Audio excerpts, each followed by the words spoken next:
Good morning. Good morning. Good morning. Good morning. Good morning, survivors of narcissistic and abusive personalities. It's Wednesday morning, so that means we're going to talk about our SNAP topics, things related to survivors of narcissistic, abusive, manipulative, and exploitative people.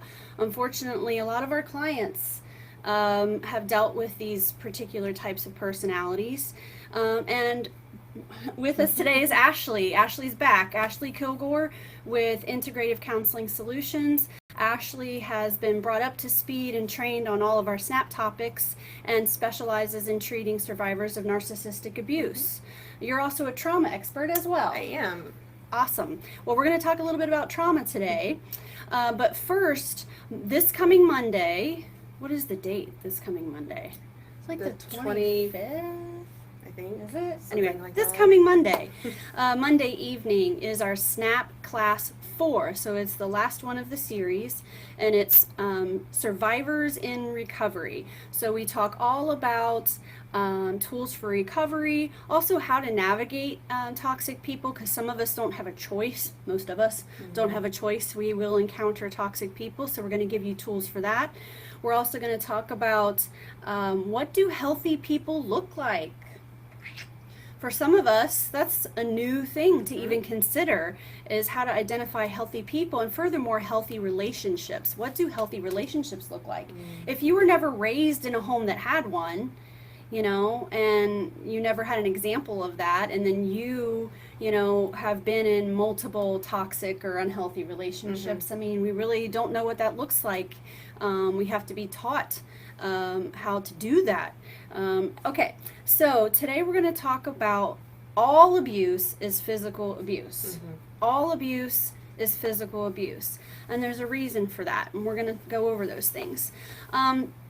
So, Ashley, why do you think it's really important that people know, everyone, but specifically survivors, hopefully someone who works in the court system might be listening. Hopefully. We could get with the times, in some places. But Ashley, tell us why it's important that survivors understand that all abuse is physical abuse. Right. It's important because I think there's this misunderstanding, or there's this concept that you have to be beaten within an inch of your life to have experienced abuse, and that's just not the case. So, when somebody's in a neck brace and has a black eye and they're bleeding, they have broken bones, it's like, oh yeah, that's abuse, that's awful, we need to get them out of there. But if somebody's up there and they're trying to explain, like maybe they've been gaslighted or manipulated or emotionally abused, and they don't have the terms for it, people's like, well, what, they said something mean to you? Like, that's not abuse, when in reality it is. It's much, much deeper than that. Absolutely. Yeah, it's like, what, you can't just take some verbal assaults, like people say mean things to me, it doesn't bother me. But we're not just talking about saying mean things. I mean, just a moment ago, you were giving me an example of something, and it's something that I've seen too. Stuff like this. They will hide objects from you. And then, verbally assault you and blame you for the thing having gone missing. They do things like they triangulate with your friends and family so that you're alienated. We're not just talking about somebody saying mean things, although they do say really, really super mean things. We're talking about psychological warfare here, where they're breaking down your identity, who you are, your connections with the world around you. And so psychological abuse, we're going to go ahead and say that psychological abuse also means emotional abuse. That would be like withholding of affection, things like that. Or it could also be emotional abuse, saying things to you like, no one will ever love you. You're so lucky to be with me. Who else would put up with you? Right. Yeah. No one's going to want you. Who would want you? But we're just going to go ahead and say that all of that is psychological abuse, because it is. So it's important because people think that if it's not physical, then it's not the same. And especially if you're battling in court over children, or just trying to get the thing finalized, because they like to draw it way out, in that situation, like what Ashley was saying, you're going to be asked by a lawyer or by a judge. Or the the cross-examination, Yes. their attorney. Right, right. So did he ever touch you? Did he ever harm you physically? Well, yeah.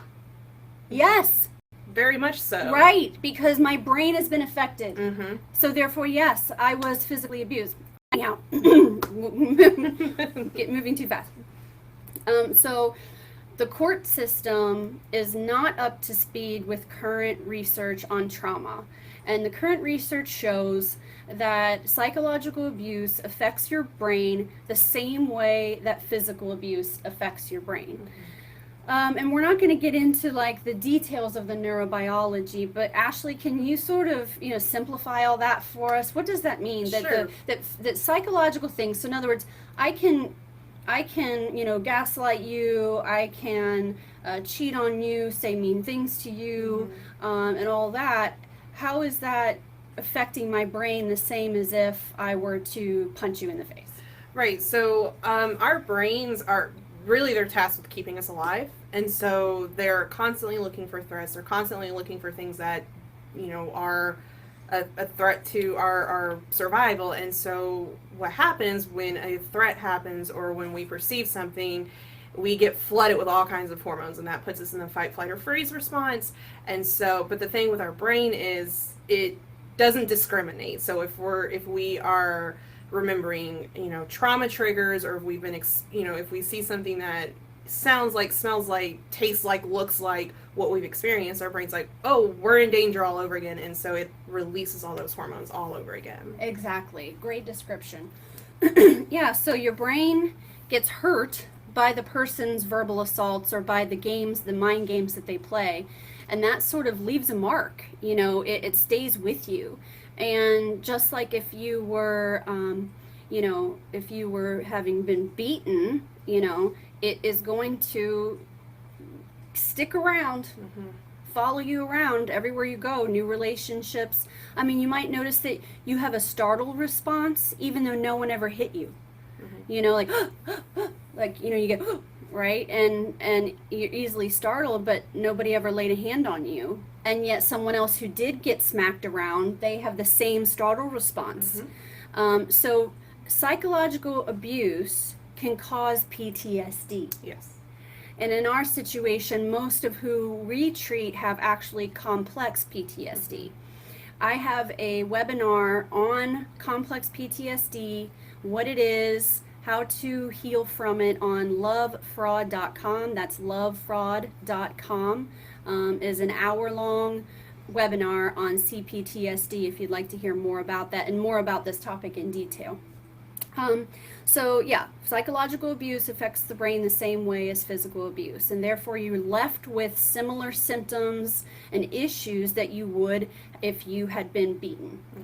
What are some of the things that we see in people who've been psychologically abused that sort of sticks around for the long term?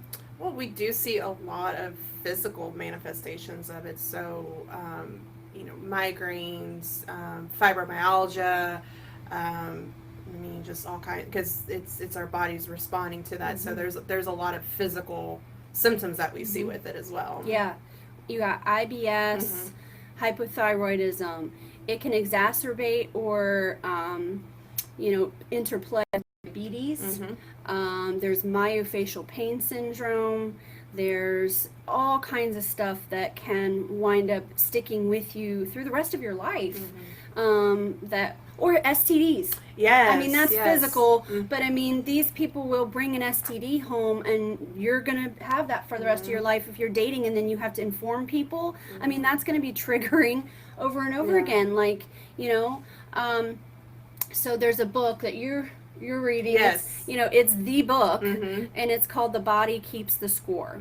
And it describes in great detail, very good, some of it a little bit too detailed, but yeah, it describes in great detail the pathways, the neural pathways of trauma, and how it does affect the brain and then also affect the body. I don't know about you, but I hear people talking about anniversaries, and it could be a year or two exactly to the day from a traumatic experience that you had, and you're just having a bad day or you get sick, or you're feeling depressed, and then oh, right, it was a year ago that happened, but your body remembers. Yes, it does. The body keeps the score. The body keeps the score. So when someone talks to you about abuse and what you've been through, and they're trying to make the distinction between, well, was it physical, was it psychological or emotional, I kind of don't care. Me either. I don't care. To me, it doesn't matter. And in fact, I hear this a lot. I wish he would have hit me. Yeah. I wish my mom would have smacked me around and beat me as a kid, because somebody would have noticed that and done something about it. And for people who are being psychologically abused, because it scrambles your brain, you're looking for clarity. Yes. Or something that's like a factual thing that happened that will then tell you, yes, it's time to leave, or yes, this is abuse. Do you know what I'm talking about? Yeah, and I think that's another way that they use to even triangulate people, because if it's like, oh, if he did hit you, you could just tell that to people, and like, oh, yeah, you did the right thing by leaving. But if he didn't hit you and you do leave, people are like, well, why? Like, he's such a great guy. Like, I don't understand. Right. Did you try counseling? Maybe it's not. Well, marriage takes work. Marriage is hard, and those sorts of things. Yeah.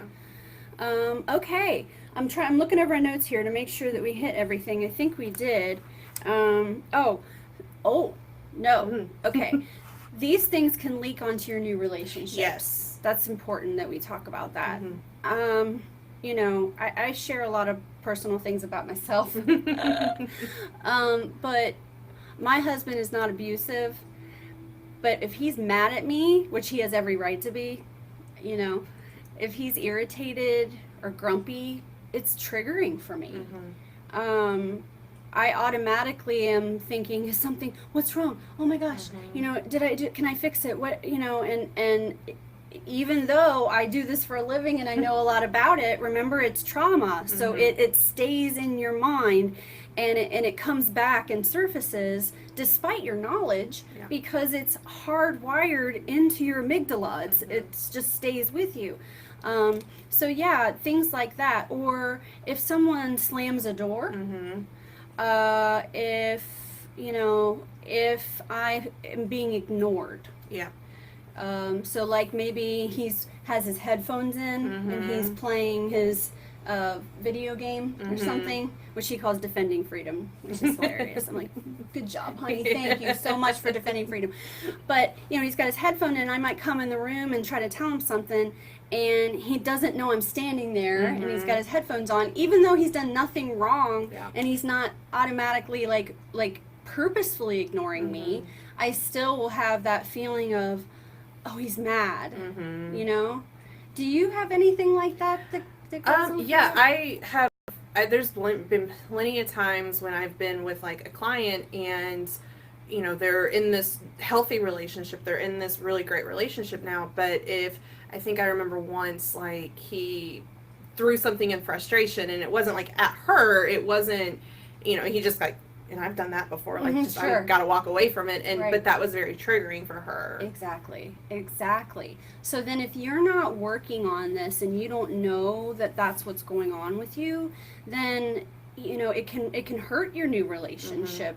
We might have unrealistic expectations of others, or we haven't processed our trauma to the degree that we are the healthiest version of ourselves. So I go to therapy, and I work on all that kind of thing, so that whatever happened to me in the past isn't ruining something that's good here in the present or in the future. So that's why we work on these things. That's why a class like the SNAP Class 4 on Monday, Survivors in Recovery, is so important, because it gives you sort of a step-by-step guide on how to address these issues.